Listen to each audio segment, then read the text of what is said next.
Hello and welcome back. I'm Benny Victory. In today's video, we're going to pick up and follow where we left off with regard to what I call a level 2 and a level 1 concern. In specific, we're going to now start with the category of level 2, which have to deal with false truths, myths, and misconceptions about a reverse mortgage. Today's topic is very unique because it goes back to that level 1, which was the history of the reverse mortgage and some of the bad practices and bad problems that the reverse mortgage did have, and it doesn't anymore. This topic has to do with the borrower, when I sit down with them, not being able to move forward to take the advantage of the reverse mortgage features, because in the back of their head, they're still thinking that there's some concerns with having to deal with title. Some clients think that in order to do the reverse mortgage, they're going to be off title and the bank is going to be on title. And that's not the case. And I understand where it comes from, and that's the history piece that we covered. And we talked about 20 years ago, some loan agents, in order to have the client get the most amount of money, and the example we used was client was 80 years old, his spouse was 70. The loan agent would say, Mr. Jones, why don't we take your spouse off the title so that we could get you the most amount of money? But the loan agent would fail to advise the client that when Mr. Jones would pass away, his spouse would not have the legal right to continue staying in the house, and that created problems. We have since resolved that issue for many years, and that's no longer the case. Both spouses are on title, and both spouses are legally protected. But because of the history of that issue of being taken off title, there's still some hesitation, and some clients come into the conversation about getting a reverse mortgage with the misconception that they're going to be off title and the bank is going to be on title.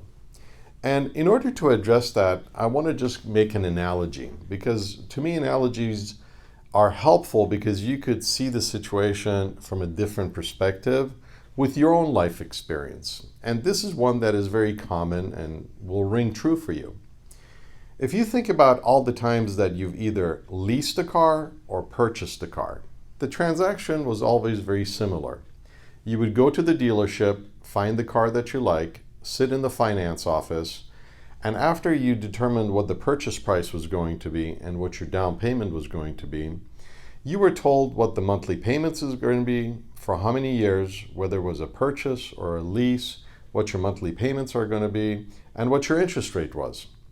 You signed a contract, you signed a promissory note, and when you left the dealership with your car, you knew that you were driving the car under the condition that you continued making payments. And you also understood that the bank, who was the lender, had the title to the car. They had a lien to the car. So if a payment wasn't received by the bank had the legal right to come in because of their lien and repossess the car. Now, if you take that framework and that concept to the idea of a mortgage, whether it's a reverse mortgage or even a traditional mortgage, it's exactly the same thing, except the years are longer, the dollar amounts are bigger, the monthly payments are greater. But it's exactly the same concept. When you sign your paperwork, whether again for a reverse mortgage or a traditional mortgage that you have right now, you signed a promissory note. All a promissory note is an IOU to the bank, where you decided all the same terms that you did with buying a car. The thing with the reverse mortgage or a traditional mortgage is you also have a deed of trust or a trust deed. Same thing. And what that is that a trust deed or a deed of trust is the lender's ability to have a lien interest against the property. So even though you're, quote unquote, the owner of the house, until all your payments are made on your mortgage, the bank, the lender, has a lien interest against your property. That's why the lender is able to come in and start foreclosure proceedings when they're not paid, because there's a promissory note that sets your obligation, and when those obligations are not met, then the lender, because of the deed of trust having a lien against the property, is able to come in and start foreclosure. Now, the bank doesn't have to be on title to exercise its lien because it has the deed of trust. And that's not a reverse mortgage issue. That's common to traditional mortgages again. So that's why when we sit down, it's very important to address this issue and put your mind at ease, even though I know where the objection is coming from, where the concern is coming from. It's coming from the idea that when the history of the mortgage 20 years ago, people were being taken off title to get the other senior on title more money, caused problems. And that has now been resolved.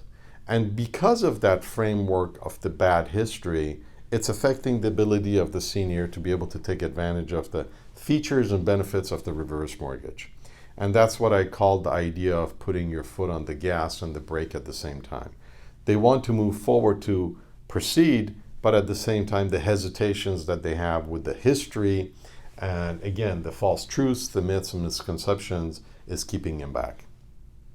That's why I decided to make the series of these videos based on reading the information and the conversations where we tackle on each video one topic and we go deep, so that if you have a particular concern on a given topic, you could read up and be well informed and see that what the information that I'm sharing with you is exactly what you're going to read up on.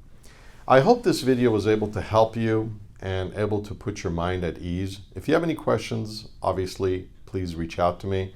Otherwise, I look forward to seeing you on the next video and assisting you. Thank you for being my client, and God bless you.